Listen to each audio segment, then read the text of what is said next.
Y'all buy the shower head. Y'all buy the shower head. It's very easy to assemble. All you do is take your old one off. I don't know what's funny back there, cameraman. Take the old one off.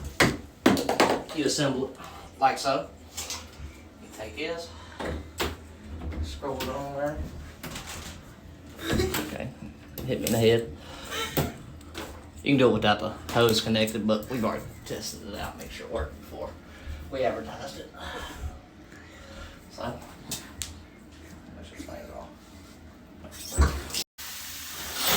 Worked pretty good.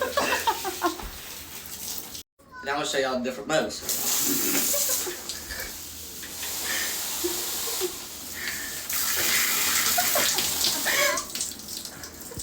Pretty good.